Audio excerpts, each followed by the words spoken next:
The information presented is for informational purposes only. The opinions expressed are not necessarily the opinions of any Daikin company. This information should not be confused for accounting, legal, medical, or other professional advice. Please seek advice from a qualified professional for any specific questions.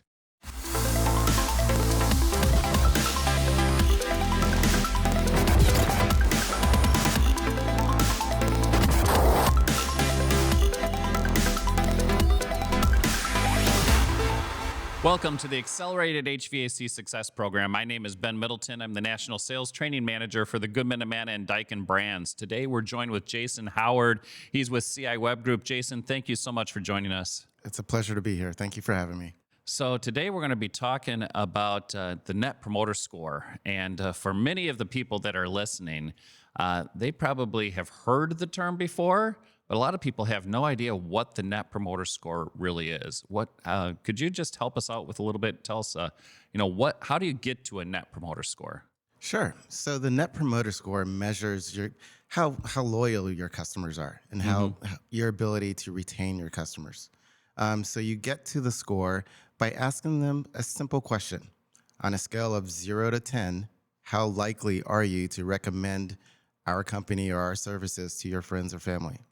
And based off of that score, you get a fair assessment of where they lay in this category. So basically, if they score anywhere from 0 to 6, they are a detractor, right? So they're not happy at all. If they score 7 or 8, they're passive. They're in the middle. So they're not totally happy, but they're not angry either. They're just kind of cruising along. If they score a 9 or a 10, then they are a promoter. And those are the people that are very excited about your company, your product, and they will talk to people and recommend you. And so those are the people that you can leverage to really spread the word. It's kind of like free advertising or free marketing. And so that's how you understand. So anybody that has tried to do customer surveys or polls in the past, is there a target response rate that you're looking for? I send out 1,000 of these messages saying, hey, please rate us on a scale of 1 to 10. What should my return rate be on that? Yeah, that's a good question. I mean, you always want the highest return rate you can get, right? And it's going to vary on industry, and there's various methods, and there's times of the day and days of the week that you get best response times. Okay. So generally, like first thing in the morning and earlier in the week, those are recommended. But a target rate would be at least 3%. Okay. At least 3%. So if you're getting 10%, you're actually doing really, really well. Correct. Somebody might be beating themselves up saying, I'm only getting 10%. No, yeah, that's pretty good. It's hard to get people to answer surveys. It really is. Yeah. We're all busy, and you're always prioritizing things in your inbox, and a survey is pretty much the last thing you want to take. Right. But the key thing about the Net Promoter Score is it's so easy. It's not like a multi-paged, multi-question survey that you have to respond to. It's just one question, and you just hit a number and you're done. Does it skew the numbers at all depending on how you do the survey? Like if you had a technician that was in a home and they said, hey, I just need you to take this real quick survey real quick, and maybe they even handed, here, would you mind taking this survey and use my own device? Does that skew the data at all, or is it better to have the data come afterwards? What are some good practices, best practices in terms of Net Promoter Score? It's better to do it after. Okay. Because if I'm asking you face to face to how is my service, I might be pressured to give a more favorable. Like it's hard to criticize somebody right in front of their face. Right. And so you want it to be somewhat anonymous. Although at the same time, when they respond to the survey, they know that their information, their contact information is recorded. Right, and that's kind of the whole purpose of it. But at the same time, it's just easier to give more direct and valuable input when you're not in that person's face. All right. Do you have a target that a company, especially home services type companies, should be shooting when they look at their overall net promoter score?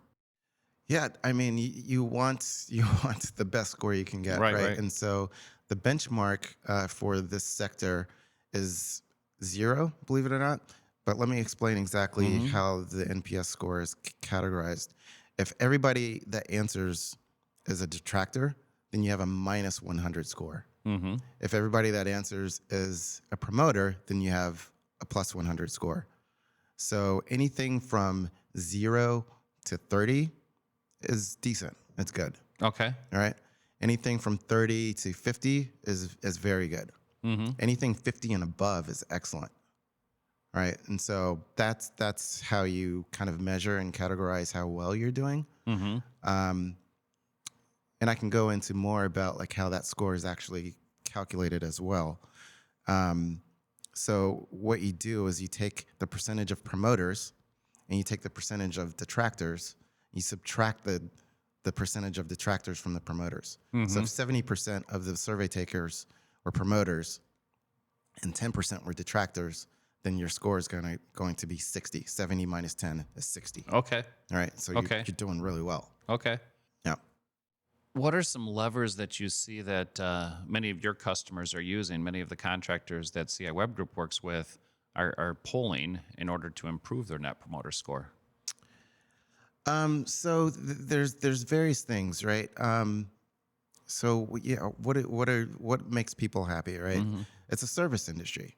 So how available are you? How Mm-hmm. quick was your service? Did you answer the phone call or the contact quickly? When the service technician arrives, was he friendly? Was he Mm-hmm. kind? Was he prompt? Did he answer all of your questions? Was the uh, material that was used, or the air conditioner or whatever was installed, was it of quality? Mm-hmm. Did it last long? Mm-hmm. Right. And so as you survey these customers, these clients, over a period of time, you can get that information.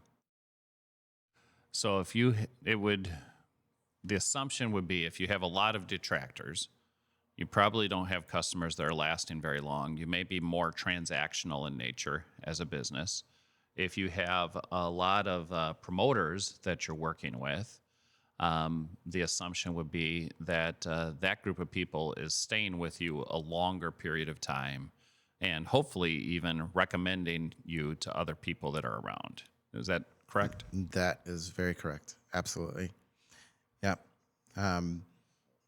Yeah. It's you really have to have some kind of way to measure how happy your customers are. Mm-hmm. There is a quote that said, if you're not measuring, then you're guessing. Right. Right. Right. So when you survey people and they take the time to actually not only give you the score, but it's an open-ended like kind of comment field in there too, so they can leave their input, whether it's positive or negative, right? And so that's very valuable. How do you what do you do with that information? How do you synthesize it and gain insights from it, and apply that to your business to make actionable items, right? So And decisions. having more promoters or if you have a lot of detractors, that's going to impact the overall calculation of your customer lifetime value. And that's one of the things that I think a lot of businesses today look at, because you look at how much does it cost for me to acquire a new customer. Last I've heard in the industry, it's somewhere between $400 to $500. Tends to be the range. Sometimes it's higher than that. Sometimes it's a little bit lower, but that $400 to $500 seems to be pretty standard around the industry. And so if I know it's going to cost me that much money to acquire a new customer out there, then I want that customer to stay with me long enough so that we have enough profit that's going to cover that acquisition cost that we have. And if they stay with me well beyond then, well, then it's all more revenue that we bring in, more profitability, so that we can offer better programs for our employees. We can make sure that the business continues to grow. We can offer more services to our customers, continue to run a really good business. What things do you see that a contractor can do to really help increase that customer lifetime value that they have? Yeah, it's a great question. It's really about being friendly, being prompt on time, and being aware of the sentiment of the client, um, and just capturing all that information and bringing it back so that people can act on it. Was there anything about the service or the product that was unsatisfactory to them? Right. And, the contractor might just kind of try to forget about it, or not address it. But when you actually record that data and synthesize it, you can start to see patterns that develop, right? And those patterns should be noted, and then you can take action on it to address it. One of the things I've noticed that you have not said at all in all of our talking is price. Price, yes. And Yes. so how does price impact the Net Promoter Score in your experience? Yeah, I mean, everybody's always looking for the best deal, right? And so you always have to look at the price and assess whether or not you can lower the price to be more competitive and get more business, right? So, if it's always an interesting conundrum, because at the same time, when you don't have the lowest price, that perceives value in the eyes of customers as well, right? So there's a fine balance there of like, yeah, you're going to pay a premium, but you're going to get a premium service as well, right? So you never want to discount yourself too much. And that's one of the big challenges. I love the word that you use, conundrums that most business owners face. I want to offer the best customer service and experience I possibly can. But I also have to balance that back with the price level that I have. So in order to have enough people to answer the phones, I have to pay for the people to answer the phones. In order to be responsive, I have to have enough technicians and trucks on the road to be able to go out and be responsive to the needs that the consumer has. In order to make sure that my guys all show up in a clean uniform and look presentable when they get there, I have to pay for a uniform service to make sure that that we have all the stuff that we need. I need to make sure my people have all the tools that they need in order to be successful. I need to make sure that that we get the best employees. In order to do that, our wages are going to have to be attractive to attract the right employees. The benefits are going to have to be right to bring everybody in, and all of that stuff is valued back in there.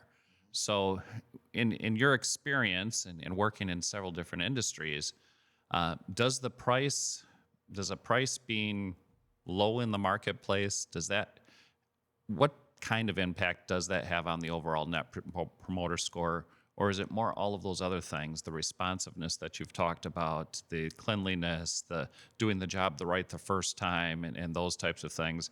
Where do you see those big impacts? Price is part of the equation, but I would say the latter, all those other things you mentioned, have way more impact on NPS. People are very impressed by attentiveness, timeliness, cleanliness, friendliness. That makes a lasting impression on them. And of course, yes, they are looking for the best price, and they probably contact the company that has a more competitive price. Most people will kind of shop around, right? You just don't go with the first person. Like, you want to compare them with the next, with at least 3 or 4 other contractors, right? What's going to set you apart is how quickly do you respond to their inquiry, right? If they send an email, how quickly do you respond to it? If it takes you a day to respond, you're going to lose out, right? How available are you? Right? 24/7, 24/5, or just 9 to 5. Right. Right. And so people that respond after hours, right? I mean, a lot of people are working 9 to 5 or even longer. By the time they get home and start contacting contractors, it's in the evening, right? So it's things like that. And then when contractors show up, are they personable? Are they clean? Are they dressed nicely? there's all kinds of things that factor into a way that the customer assesses your company and your value. Um, so yeah, it's and you gain all that insight when you survey people and you start seeing this data come in and seeing what people are saying. Which one is more important? Is it the top line price, or is it the affordability? If you have a contractor that offers financing and has different ways to pay for it, do you think the customer looks at the affordability? Okay, it's going to be $150, $160 a month versus a top line price. Which one is the bigger driver for most consumers? Affordability seems to be the bigger driver. You know, especially within the last year, post COVID, Mm-hmm. the economy has not been the best. Mm-hmm. And people are, they're looking for ways to save. Um, Many people are working many jobs, more than one job. They're pinching pennies. So that price is definitely a factor. It Mm-hmm. is a motivating factor in their search. Um, so yeah, as a company, we have to be aware of that and assess what is competitive in your area and make sure that you pivot and adjust accordingly. Okay. If I'm a contractor listening to this right now and I said, hey, this net promoter score thing, that sounds like an interesting thing for me to do, how often should you be sending surveys out to your customers? A good standard is once a month. I mean, it's so the way it works is it's like we were talking about the customer Mm-hmm. lifetime value, right? Um, it's good to, for example, you go and you install some machinery, um, and then you survey them, and so the results of that gives you a first impression of where they stand, Mm-hmm. and then if you continue to survey them, you know, once a month or once every 3 months, like once a quarter, you understand what if that sentiment continues, Mm. right?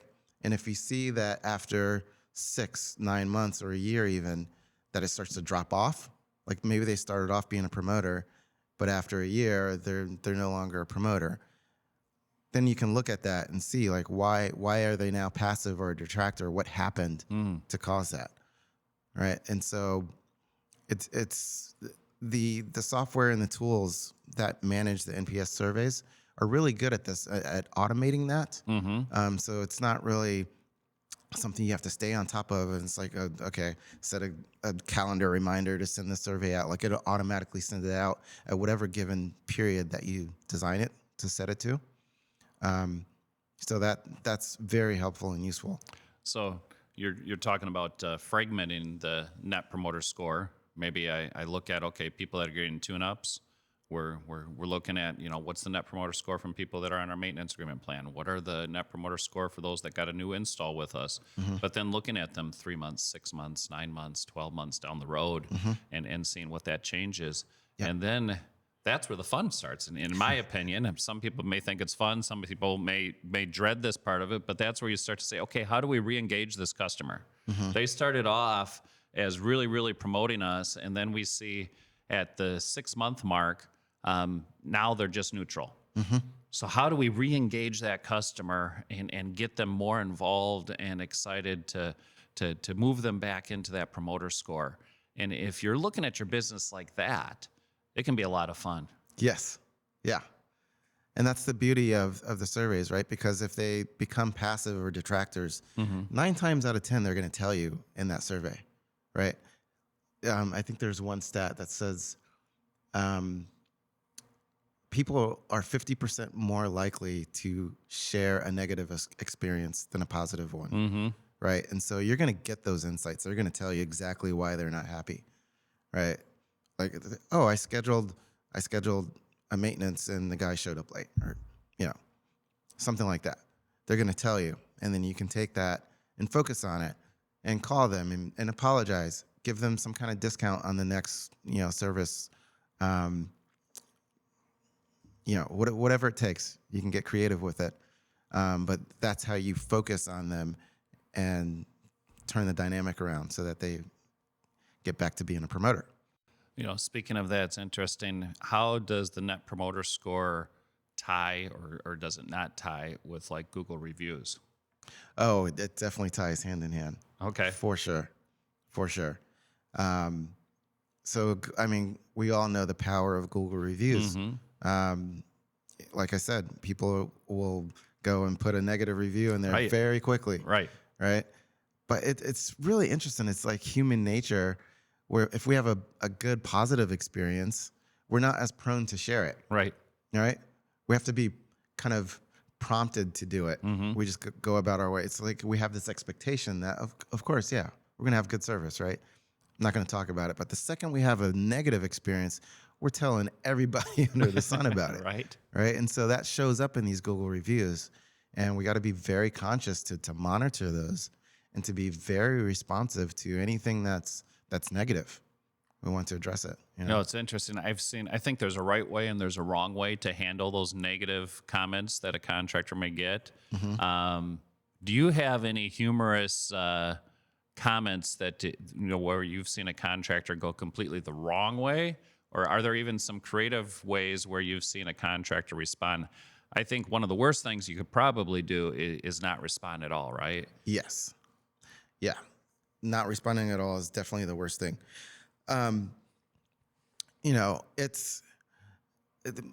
My advice about reviews is it's human nature again to be very defensive.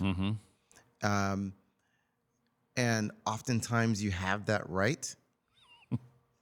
But the thing to keep in mind is that the customer is always right. Too, right. And so there's this fine balance of understanding and using the right approach, where you're not kind of jumping down their throat, but you are, establishing your values as a company and showing exactly what you did, and also like owning up if you did mess up, then owning up to that, and reaching out to them and saying, you know what, we're sorry about that, and we want to make it right.